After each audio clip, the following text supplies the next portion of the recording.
इमाम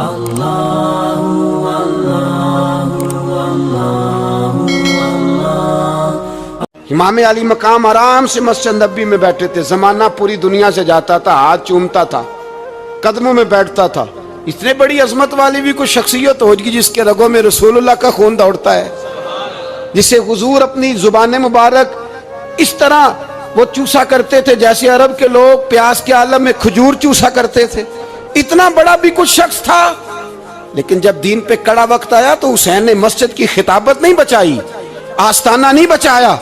इमाम अली मकाम ने कहा कूफा लुटता है तो लुटता रहे, दमिश्क में फसाद होता है तो होता रहे, वो मुल्क के शाम की बच्चियां रो रही हैं तो रोती रहे कि हम पे यजीद काबज हो गया, मेरी मस्जिद आबाद है, काफी है ना।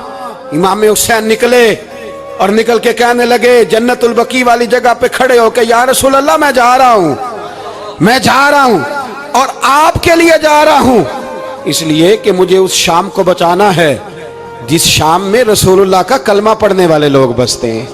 मुझे कूफा, दमिश्क, मिस्र के लोगों को बचाना है। नाना तेरे करम के खजीने की खैर हो, मैं जा रहा हूं तेरे मदीने की खैर हो। निकल खड़े हुए इमाम अली मकाम, मैदान में निकले। किसके खिलाफ? बोले कौन था? यजीद मुसलमान था। उस वक्त तक तो सबने मुसलमान लिखा है, जिसने काफिर कहा शहादत इमाम हुसैन के बाद कहा। जुर्म क्या था? मेरी गर्दन झुक जाती है जब मैं ये बात करता हूं, ईमानदारी से कह रहा हूं, जोश खिताबत नहीं, मेरी गर्दन झुकती है जब मैं ये लफ्ज अदा करता हूं। इमाम अली मकाम उस शख्स के खिलाफ निकले।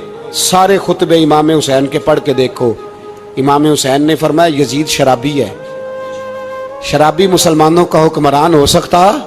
आप ना बोलें बेशक, पर बात तो सच्ची है ना। इमाम हुसैन ने फरमाया शराबी को वोट दिया जा सकता? फरमाया रंडियों का नाच देखता है जो मुजरे देखे, जो रंडियों के नाच देखे वो मुसलमानों का हुक्मरान हो सकता? इमाम हुसैन मैदान में निकले और 18 साल के अली अकबर से लेकर 6 महीने का अली असगर दे दिया, लेकिन शराबी को बर्दाश्त, बेहया को बर्दाश्त तू मैं कैसे करते? दोस्ती कातल से भी, मकतूल से याराना भी, अपनी जेब से फ्लेक्सें छिपवा के जालिमों, जाबरों, बदमाशों को वोट देते हो। इमाम हुसैन को तेरी देग की जरूरत है जो तू 10 मुहर्रम पे पकाता है, चावलों की जरूरत है जो तूने 9 मुहर्रम को पकाए। उनको उस बिरयानी की आदत थी जो तूने पकाई है। मेरे घर में फलां MNA MPA साहब आ गए थे, इमाम हुसैन के घर के अंदर यजीद ने पैगाम भेजा। उसने कहा जैसे कहोगे कर लूंगा, जितने पैसे कहोगे दे दूंगा, जितनी मस्जिदें कहोगे बनवा दूंगा, जितने इदारे कहोगे तामीर हो जाए, मुझे ना छेड़ो। आपने फरमाया ना, मस्जिद मदरसे उस वक्त आबाद रहते हैं जब हुक्मरान सही होते हैं, और जब हुकूमतें गलत होती हैं तो फिर मसाजिद आबाद, फिर मदारस की आबादकारी हो ही नहीं सकती। मैं दीन में नया रखना खोल दूं? इमाम अली मकाम खड़े हुए, पर मैं क्या करूं? हुकूमत क्या करूं? हुकूमत से क्या कहूं? अगर मेरी मिल्लत के अपने जवान के मोबाइल में रंडियों का नाच हो तो 10 मुहर्रम को तो इमाम हुसैन करबला में तड़प जाते होंगे। अगर 9-10 मुहर्रम को जो निकला इमाम अली मकाम की बात करने के लिए, वो नौजवान अगर सिगरेट का, शराब का, बदमाशी का आदी हो तो हजरत अली असगर कहेंगे ना मेरी कुर्बानी का क्या बना? वो तो निकले थे उरियानी और फाशी के खिलाफ। और अगर मिल्लत का जवान रोज चौक में खड़े होकर लड़कियों को ताड़ता हो तो हजरत अली अकबर तो अपनी कब्र में रोते होंगे कि ये इस कौम के लिए जान दे दी जो आज यजीदी तरीकों पे अमल कर रही है, जो सारी रात गंद देख के सोती है, जो सारी रात बेहयाई, फाशी और उरियानी में लगी रहती है। इन लोगों के लिए जान दे दी। इतना जुल्म उन शहीदों के साथ। और 10 मुहर्रम को देग पका के कहता है मैं इमाम हुसैन का मानने वाला हूं, मैं इमाम अली मकाम से प्यार करने वाला हूं। ना भाई, ना दो रंगी छोड़ के यक रंग हो जा, सरासर मोम हो जा या संग हो जा, उम्मत मुस्लिमा को बेदार होना पड़ेगा। इमाम अली मकाम मैदान में निकले, डट के निकले, और इमाम ने फरमाया मैदान में निकल कर कि मेरा वतन मदीना है, मेरा वतन मदीना है, पर मदीना बाद में, रसूलुल्लाह का दीन पहले। तू पाकिस्तान की बात करता है। इमाम अली मकाम ने फरमाया मदीने की शरीयत बाद में, रसूलुल्लाह का दीन पहले, और तेरे तो बच्चे आम से हैं। इमाम हुसैन ने फरमाया मेरी गोद में जो बच्चे हैं वो रसूलुल्लाह के नवासे हैं, पर बच्चे बाद में, नबी पाक का दीन पहले। आपने फरमाया तेरी बेटी बड़ी बावकार होगी, उसकी बड़ी इज्जत है, तू कहता है बेटी की वजह से ब्लैकमेल हो गया।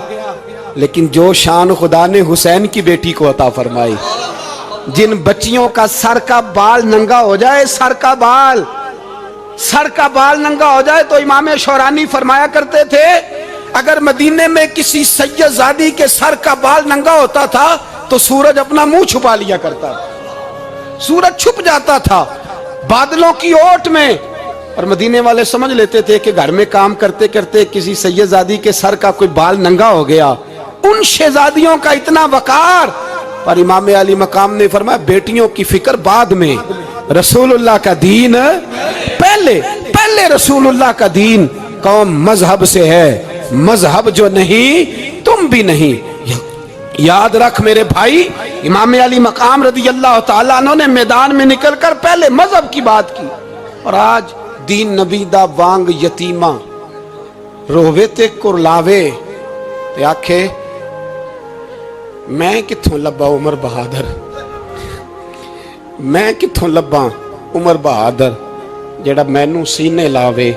मासूम बच्चे, मासूम। आज तक किधर है तुम्हारा अक़वाम मुत्तहिदा? बुलाओ ना इसे। भीख मांगते फिरते हो, काफिरों से भीख मांगते हो। बच्चा शाम को घर ना आए तो माँ दरवाजे पे नजर लगा कहती बेटे टाइम पे आ जाया कर, मुझे नींद नहीं आती, वक्त पे। बर्मा की उस माँ से भी जाके पूछो जिसका बच्चा पलट के आए कोई नहीं, आया ही नहीं, उससे भी पूछो। बच्चे ने आधी रात को रोटी मांग ली तो फालज ज़्यादा माँ, उसको फालज था, वो रेंगती हुई उठी और उसने अपने लाल को रोटी पका के दी। बाप कहता रहा चल छोड़, सो जा बेटे तेरी अम्मा। उसने कहा नहीं मुझे नींद नहीं आती, बेटा भूखा है।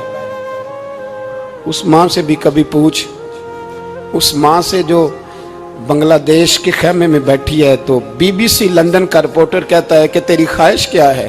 कहती कोई भी नहीं, चलो 2 दिन के बाद ही सही मेरे बेटे को एक रोटी दे जाया करो, ये रोटी मांगता है मुझसे, मैं किधर से लाऊं?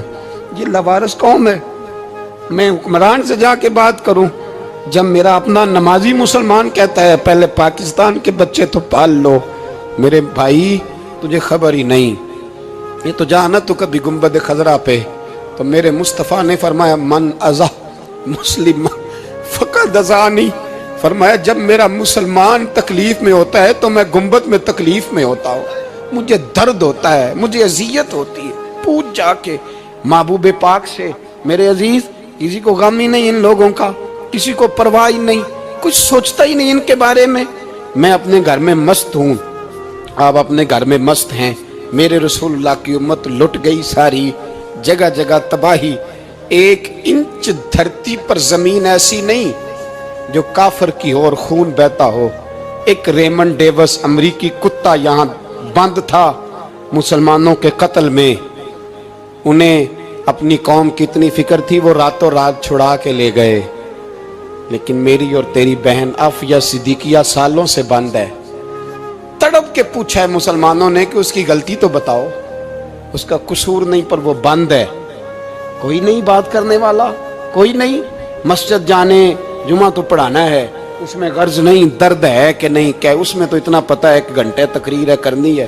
पीर साहब सुबह से शाम तक तावीज़ लिखते, सियासतदान सुबह से शाम तक जनाजा भी तब पड़ता है कि मुझे वोट मिलेंगे। ताजर कहता है बस दुकान चलनी चाहिए, मर जाए मेरी तरफ से सारी दुनिया, बस करो, इस खौल से बाहर निकलो। ए नौजवान मुस्लिम, कभी ये तदब्बुर भी किया तूने, वो कौन सा गर्दू है जिसका है तू एक टूटा हुआ तारा? तूने सोचा ही नहीं कभी, तुझे कभी खबर ही नहीं हुई कि ये किस कदर बड़ा काम था? मेरे रसूल पाक सल्लल्लाहु अलैहि वसल्लम के गुलामों जागो। जाऊं हजरत साद बिन अबी वकास के पास, कादसिया की जंग हो रही थी, काफिर बुला रहा था, आओ अगर कोई है तो आओ, आओ मुकाबले में। हजरत साद बिन अबी वकास ने घोड़े दौड़ा दिए, दश्त तो दश्त हैं, सहरा भी न छोड़े हमने, बहरे जुल्मात में दौड़ा दिए घोड़े हमने। हजरत साद बिन अबी वकास ने घोड़े दौड़ाए, आगे दरिया आ गया, कोई पुल नहीं, कोई शय नहीं। इस्लाम की इज्जत का सवाल है।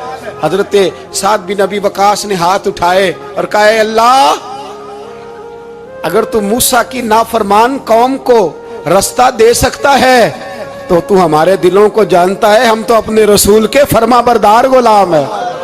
आना मेहरबानी कर कि अगर तूने दिले मुस्लिम की दिल जोई नहीं तो हमें ताना देंगे बुत के मुस्लिम का खुदा कोई नहीं। कहा, अल्लाह मेहरबानी फरमा, अगर तू हजरत वैस फरकना बिकुमुल बहरा फअनजयनाकुम व अगरकना आला फिरौन, अगर तू हजरत मूसा की कौम के लिए दरिया फाड़ सकता है तो हम तो नबी पाक के गुलाम है।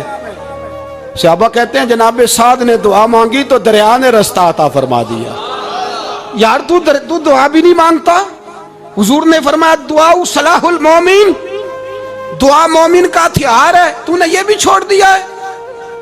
अब तू बातें करके, तबसरे करके, टीवी देख के, अपनी राय कायम करके, कमेंट्स करके सो जाता है, ये भी सोता खुश्क हो गया। तू दुआ तक नहीं मांगता। फरमाते हैं दुआ मांगी तो दरिया ने रास्ता दिया, और जब उस किनारे निकले तो हजरत साद कहने लगे किसी की कोई शय तो नहीं रह गई दरिया में, कोई चीज तो नहीं रह गई। एक सहाबी कहने लगे प्याला रह गया है। तो हजरत साद फरमाने लगे, ओ दरिया, हमारा प्याला वापस नहीं कर देता?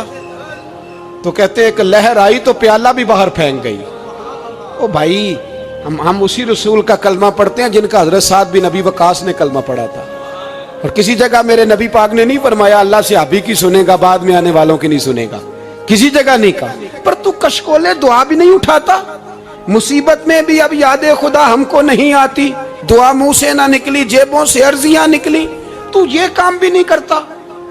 मेरा दिल करता था चलो और कुछ ना हो, मस्जिदों में इज्तिमाई दुआ ही हो जाए, पर उस तरफ भी तवज्जो नहीं। वहां भी कहते हैं मौलवी साहब जल्दी करो, घर जाना है, इतनी लंबी दुआ, और कमेंट्स कर रहे हैं लोग, कहते हैं आप अपने घर की सोचें। मेरे भाई, दुआ। सलाहुद्दीन अय्यूबी फलस्तीन की जंग लड़ रहे थे, खबर आई कि ईसाइयों का एक बहरी बेड़ा, बहरी जहाज असला लेके आ रहा है, नेज़े हैं, तलवारें हैं, तीर हैं। सलाहुद्दीन एक बुजुर्ग थे, उनसे मिले तो कहने लगे बाबा जी आप भी दुआ करो। मैं भी दुआ करता हूँ। मुसलमानों के पास पहले असला नहीं, ईसाइयों ने और मंगा लिया है, कहीं ऐसा ना हो मुसलमानों के खिलाफ इतना असला इस्तेमाल हो। ये बात कही, बाबा जी को दुआ का कहा, खुद मस्जिद अक्सा में सारी रात रोते रहे। सलाहुद्दीन सारी रात, हमारा हुक्मरान जिसे रब्बाना आतिना फिद दुनिया पूरी नहीं पढ़नी आती, और अब तो ऐसे पीर आ गए मैदान में जो सूरह फातिहा सीधी नहीं सुना सकते, इल्ला माशाअल्लाह। सारी रात सलाहुद्दीन अय्यूबी रोते रहे। वो बुजुर्ग कहते हैं मैं भी कोने में था, पर जिस दर्द से इसने दुआ मांगी मैं नहीं मांग सका। सवेरे खबर आई कि दुश्मन का वो बहरी बेड़ा जो असला लेके आ रहा था दरिया में गर्क हो गया है। सुबह खबर आई तो वो शख्स एक आगे बाबा जी से कहने लगा बाबा जी वो बहरी बेड़ा दरिया में गर्क हो गया। तो बाबा जी रो पड़े, कहने लगे दरिया में गर्क नहीं हुआ, सलाहुद्दीन अय्यूबी के आंसुओं में गर्क हो गया है, इसके आंसुओं में गर्क हो गया है, इसने रब से दुआ ही ऐसी मांगी इसके आंसुओं में। तू दुआ भी नहीं मांगता मेरे भाई मुसलमानों के लिए, तू दुआ भी नहीं मांगता। इमाम हुसैन मैदान करबला में थे, एक रावी कहता है 3 दिन पानी बंद रहा है, रोटी बंद रही है, पर कुरान पाक की तिलावत 1 मिनट के लिए भी बंद नहीं हुई, दुआ और इल्तिजा 1 मिनट के लिए भी बंद। हुसैन के खेमे से ये आवाज बार बार आती रही, या अल्लाह इस्तकामत भी दे और सब्र भी अता फरमा। दुआ का रास्ता बंद, तिलावत बंद नहीं हुई, अल्लाह की बारगाह में सजदे बंद नहीं हुए, छोड़ गया। तू दुआ तक नहीं मांगता। दुआ तो इनकलाब बर्पा कर देती है, दुआ तो हालात बदल देती है, दुआ तो तब्दीली ले आती है। कोई बैठा हुआ मुझे दूर दुआ देता है, बस दुआ देता, फकत दुआ देता है। कोई बैठा हुआ मुझे दूर दुआ देता है, मैं डूबता हूं पर समुंदर उछाल देता है। ओ भाई तू दुआ भी छोड़ गया। पहली बात आपकी खिदमत में यह है कि जागे, मुसलमान बने। दूसरा कुछ नहीं कर सकते तो दुआ तो कर सकते हैं ना, दुआ का रास्ता अपनाएं। और फिर मेरे नबी पाक अलैहिस्सलाम ने दो बातें फरमाई, कान खोल के सुन लेना। दो बातें हुजूर ने फरमाया, एक वक्त आएगा कि मेरी उम्मत के खिलाफ काफिर एक दूसरे को आवाजें देंगे, आओ मुसलमानों को मारें, आओ मुसलमानों। तो सहाबा ने कहा, या रसूलल्लाह क्यों, हम थोड़े हो जाएंगे? फरमाया, नहीं, तुम बहुत ज्यादा होंगे। 56 इस्लामी मुल्क हैं दुनिया में, कितने बोल के बताना है? इतना सा बर्मा है, किसी गैर मुस्लिम का कुत्ता मर जाए तो ये चीख पड़ते हैं, और यहां कहती है अक़वाम मुत्तहिदा कि जी वो हमें दाखिल नहीं होने दे रहे। तो बंद करो फिर सलामती कौंसिल, तहलील कर दो, अक़वाम मुत्तहिदा खत्म करो। अगर तुम्हारी को सुनता नहीं तो बनाई क्या है? सिर्फ मुसलमानों को प्रेशराइज करने के लिए। और हमारे मुसलमान भीख मांगते फिरते हैं, कहते हैं कहा है हमने अक़वाम मुत्तहिदा से। अब तुम अपने लिए काफिर से भीख मांगोगे, काफिर से भीख मांगोगे? मेरे अजीज नबी पाक अलैहिस्सलाम ने फरमाया, काफिर एक दूसरे को बुलाएंगे, मुसलमानों को मारे। या रसूलल्लाह हम थोड़े होंगे? फरमाया, बहुत ज्यादा होंगे। तो हुजूर क्या होगा? फरमाया, तुम्हें वहन हो जाएगा। या रसूलल्लाह वो क्या है? फरमाया, दुनिया से प्यार हो जाएगा, मरने को दिल नहीं करेगा। दुनिया से और मरने को उस वक्त समझ लेना काफिर तुम पे हावी है। मैं अपना अंदाजा करूं, आप अपना करें। मुझे दौलत से कितना प्यार है और आपको कितना प्यार है। झांक के सुने ये लफ्ज रसूल पाक के सल्लल्लाहु अलैहि। हुजूर ने फरमाया, जब तुझे दुनिया से प्यार हो जाए, दौलत से प्यार हो जाए, इक़्तिदार से प्यार हो जाए, और जब तुझे मौत बुरी लगने लगे, तेरा मरने को दिल ना करे, फिर काफिर तेरे ऊपर चढ़ आएगा। आज दौलत ही तो रह गई है, बाकी बचा क्या है? मैं अक्सर कहता हूं, शादियां नहीं होती, तिजारतें होती हैं।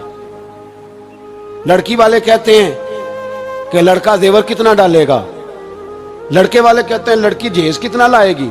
तिजारत, हर जगह दौलत, हर जगह पैसा, हर जगह सरमाया। जहां जिस मुआशरे में तिलावत बिके, नात बिके, तकरीर बिके, उससे ज्यादा और तबाही का मामला क्या होगा?